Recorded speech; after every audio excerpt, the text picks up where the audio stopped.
Hi guys, welcome to another video. This is the Super Rugby Round 2 recap, and if we went with my predictions for this one, well, then we need to talk. Let's go.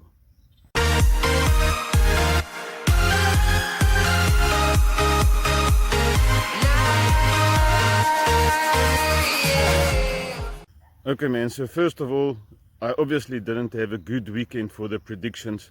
You see, what happens is, now that I've got this channel and it's only 3.5 weeks old, I'm trying my best to give you guys all the information as accurate as possible.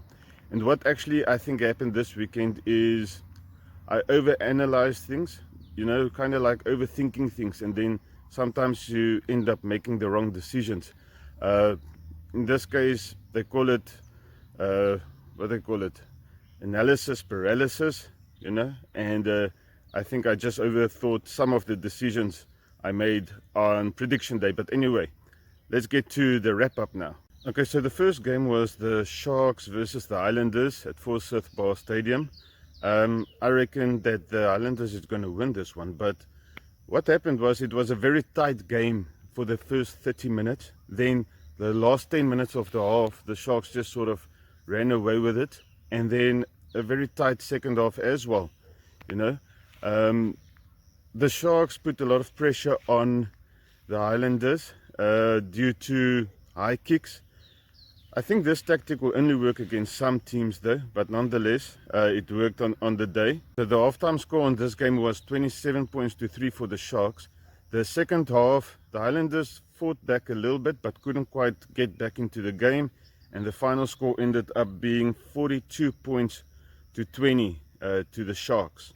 Nareki scored his try in the 7th minute in the second half, his debut try for the Highlanders. And the best point scorer for this game was Kerwin Bosch. He scored 17 points. Game 2 was the Brumbies and the Rebels at GIO Stadium. So the Brumbies won. They now won 10 in a row on this stadium, which is very, very good.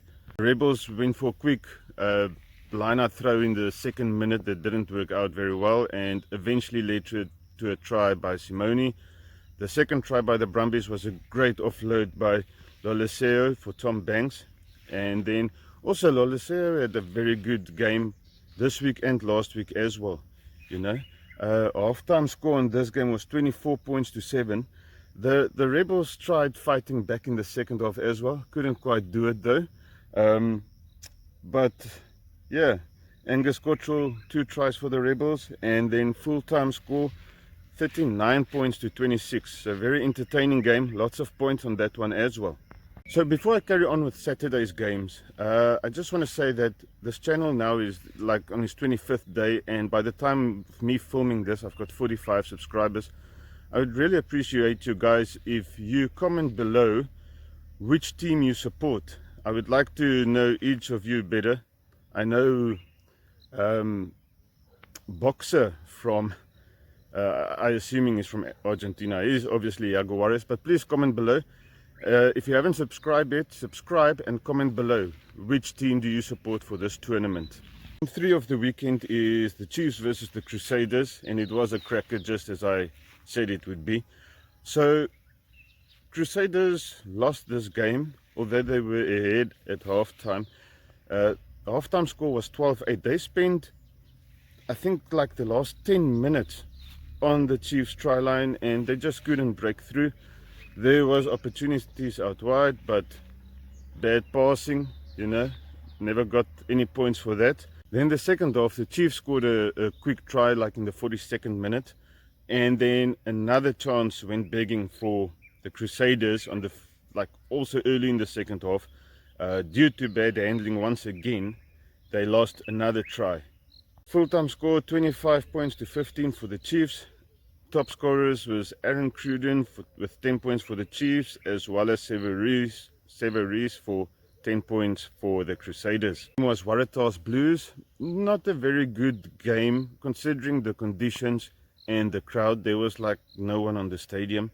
The halftime score was 8-7. The Blues started off quickly. They got their first try, Blake Gibson in the 10th minute, and then Foketi for the Tars hit back. Before halftime it was so 8-7 halftime, and then the Blues started the second half strong as well. you know, with two tries in quick succession there. So the final score was 32 points to 12, a big score for the Blues. Top scorer was Mark Talia. He scored 15 points. Yeah, hat-trick. Congratulations, man. Lions versus Reds. I really enjoyed this game. So the Lions walked away with victory, 27 points to 20. Halftime score was 17 points to 13 for the Lions as well. They had all the territory and possession, so the Reds really struggled to stay in this game. The Lions was basically in the Reds 22 like most of the second half, really. I have to give some credit to the Reds scrum. They like won every scrum. They had numerous scrum penalties won. I think like 6 of the penalties was won in scrum time. But then they got 2 yellow cards, and I think that was also a major factor in the final say of this game. Also, what happened to the crowd at Ellis Park, man? The crowd was even worse than on the Waratahs Blues game. There was like no one there. There was a slight drizzle, but surely not enough to affect the crowd by that much. Anyway, Tyrone Green, he scored 2 tries for the Lions, almost 3 though. Bryce Haggerty also scored 10 points. It's all penalties and conversions for the Reds.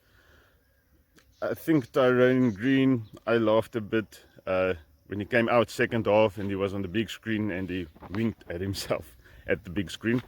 I think that might be the reason he never got that 3rd try. Yeah, so Stormers versus the Bulls. This was a crack of a game, but a lot of handling errors. A very good crowd at Newland Stadium. This was now the last game that will be played at Newland Stadium. It's a pity. Like I said, they're closing down the stadium, so the Springboks will have 1 game there, and that will be the end of it. So halftime score was 8-0 for the Stormers, and final score 13-0. Scarron Tubeni scored a try, as well as obviously Siabelo Sinatla scored a try. But very, very close game. The Stormers did very well to keep the Bulls at 0. Then the final game of the weekend was Hurricanes versus the Jaguares. I didn't see this one coming, but congratulations to the Hurricanes. Never easy to win the Jaguares on Jose Amalfitani Stadium, but they managed to push through 26-23. Although the Jaguares was comfortably ahead, and then like what happened the last 10 minutes? The Hurricanes came back, scored 2 tries very quickly. Halftime score, Jaguares was in front 10 points to 9. Kramer on that first try, the flanker for the Jaguares, he ran a beautiful line to score that first try. Creevy scored in the 62nd minute, and by that the score was 23 points to 12. How do you lose 23 points to 12? Like 17 minutes before the end. But anyway, congratulations to the Hurricanes. Well deserved. I think you definitely needed this win after what happened last week against the Stormers. So if you can build slow momentum from here, the Hurricanes can still have a very, very good season. Yeah, so to my 45 subscribers so far, I just want to say I appreciate each and every one of you. If you haven't subscribed, what are you waiting for, man? Just subscribe just once. Click that button once and notifications. And remember to comment, who do you support in the Super Rugby tournament? I'll see you Wednesday. Cheers.